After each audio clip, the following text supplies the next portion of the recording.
Iran's aftermath is still fresh, yet America is already preparing for a potential showdown with two other major foes.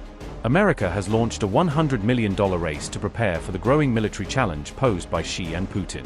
From Tehran to Taiwan, the United States appears to be gearing up for what could be its next major test. America's most expensive target practice yet seems to have China and Russia's missile arsenals written all over it. As it races to counter China and Russia, America is now spending millions of dollars to sharpen the US Navy's combat edge. The US Navy is increasingly alarmed by China and Russia rapidly developing missiles designed to sink American warships. The American Navy is reportedly investing $100 million into advanced training programs focused on shooting down target missiles. Most US warships are now training specifically to intercept supersonic cruise missiles, according to Defense Blog. The target missiles used in training are designed to mimic weapons currently deployed in Chinese and Russian arsenals. The US Navy has reportedly signed a $100 million contract with a California-based defense firm for the effort.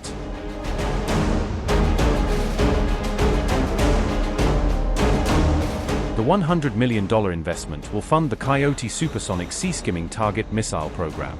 Under the program, US naval forces will train in flight path planning, threat simulation, and other critical operational skills. The Coyote is currently the only American system capable of replicating Chinese and Russian anti-ship cruise missiles. The Coyote is engineered to fly like those threats, making it a premier option for testing and combat preparation. The training initiative is reportedly set to continue for 5 years using the Coyote missile platform. For instance, China's YJ-12 anti-ship missile follows a sea-skimming profile closely resembling that of the Coyote. Russia's P-800 Onyx missile also possesses similar characteristics that the US Coyote is designed to replicate. GQM-163A Coyote. Why it matters. The GQM-163A Coyote is designed to simulate real-world anti-ship missile threats faced by modern naval forces. The target missile can reach speeds exceeding Mach 2.5 while maintaining a challenging sea-skimming flight profile. It can fly as low as 4 meters above sea level, closely mimicking real battlefield threats. The Coyote is also capable of executing a Mach 3.5 plus dive attack from altitudes of nearly 15,850 meters. The system is specifically built to emulate missiles such as China's YJ-12 and Russia's P-800 Onyx. It can reproduce both sea-skimming strike patterns and high-altitude diving attack trajectories. The missile serves as a critical training platform for navies preparing against advanced missile assaults. The Coyote remains the only supersonic sea-skimming target missile currently in active US Navy service. It is routinely used to test and validate Aegis combat systems and SM-6 missile defenses. The platform supports US and allied naval exercises focused on strengthening missile defense capabilities. Beyond the United States, allies including Japan, Israel, and France have also acquired the Coyote system. The primary objective of the Coyote is preparing warships to confront the world's most dangerous anti-ship missile threats. The $100 million effort comes as China unveils a major upgrade to its advanced J-35 fighter jet.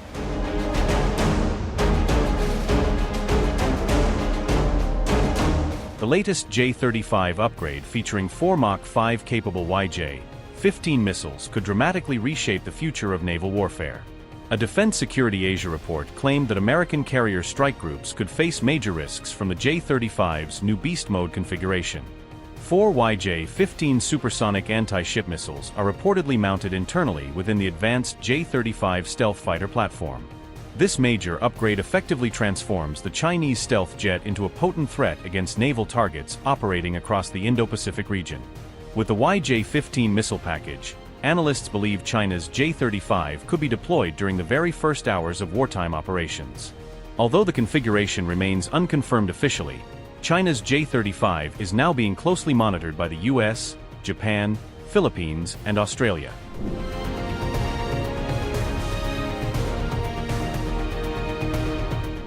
Military analysts have also claimed that China may use the upgraded J-35 as a centerpiece asset if conflict erupts in the region. According to Defense Security Asia, Beijing is rapidly constructing a massive kill web involving stealth aircraft, bombers, submarines, and destroyers. If operationally deployed, Chinese carrier strike groups could potentially launch attacks far beyond their normal defensive patrol boundaries. The United States and Allied forces would then face stealth-launched supersonic missile threats emerging directly from Chinese naval aviation assets.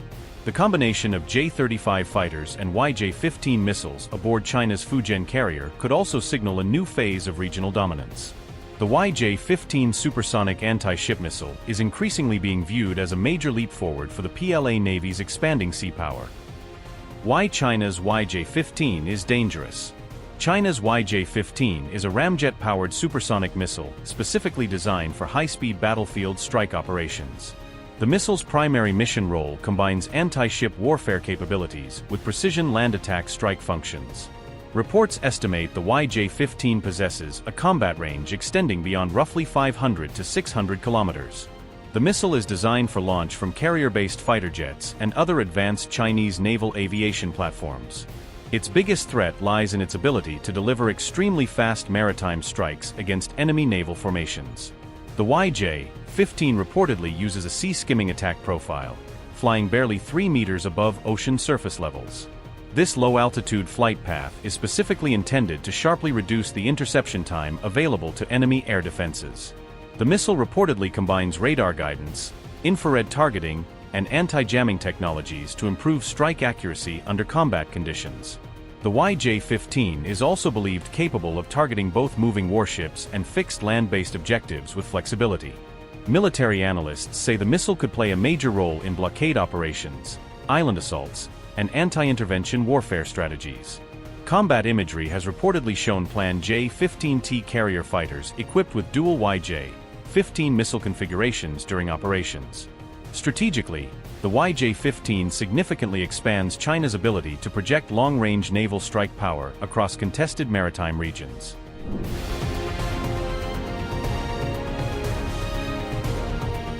The Taiwan Strait may be entering a new era of air combat as China deploys advanced Su-35 fighters, a development that could reshape rules of engagement and force planners on both sides to rethink aerial tactics and deterrence. China's purchase of Russian Su-35s has raised fresh questions about Taiwan's ability to hold the skies, prompting analysts to reassess how island defenses and allied support would cope with a more capable adversary. Beijing's growing Su-35 fleet is emerging as a major challenge to Taiwan's American-built F-16V fighters, threatening to complicate the island's air defense picture with improved sensors, longer reach, and heavier payloads. The battle for air superiority over Taiwan could come down to Su-35 firepower versus F-16V technology, where pilot training, integrated air defenses, and support assets may prove decisive in any high-intensity showdown. China signed a roughly $2 billion deal in 2014 for 24 advanced Russian Su-35 fighter jets, a purchase that signaled Beijing's intent to rapidly field more modern and capable fourth-generation flanker aircraft. That Su-35 purchase represented China's largest foreign fighter order in more than a decade, marking a significant investment in expanding its combat aviation toolkit with proven Russian designs. Before acquiring the Su-35, China's top fighters included the Russian Su-30 MKK and its domestically produced J-16, both of which formed the backbone of Beijing's multi-role and strike aviation forces. Meanwhile, tensions between the United States and China have climbed to their highest levels in the South China Sea. Chinese and U.S. militaries held rare maritime safety talks in Hawaii on June 5 and 6, in what reports described as a focused effort to manage risks between their forces at sea. The meeting marked the first formal round of military-to-military communication since Xi Jinping hosted Donald Trump, signaling a cautious attempt to reopen high-level defense channels. Senior U.S. officials from Indo-Pacific Command, the Pacific Fleet, U.S. Air Forces and the Coast Guard all attended the talks, underscoring Washington's multi-branch approach to maritime safety. China's PLA Navy said both sides conducted candid and constructive exchanges based on mutual respect, suggesting that the discussions directly addressed points of friction rather than avoiding them. Beijing explicitly linked the Hawaii talks to strategic understandings reached during the recent Xi-Trump summit, portraying them as a concrete follow-up to leaders-level diplomacy. During the meeting, China reiterated its opposition to what it calls actions that threaten its sovereignty under the banner of freedom of navigation, especially in contested maritime zones. The PLA also condemned what it describes as close-in reconnaissance and military provocations near Chinese territory, accusing U.S. forces of operating too close to its claimed boundaries. For its part, the U.S. said commanders focused on ways to prevent unsafe and unprofessional encounters at sea, including clearer communication and behavior rules for frontline units. The talks took place against a backdrop of rising tensions in both the South China Sea and East China Sea, where several U.S. allies are locked in territorial disputes with Beijing. Despite the Hawaii meeting, China and the U.S. continue to trade accusations over their respective military activities across these disputed waters, highlighting how fragile the current de-escalation efforts remain. During the talks, China also claimed it had driven away a Dutch frigate operating near the disputed Paracel Islands, framing the incident as an example of its resolve to enforce what it sees as its maritime rights.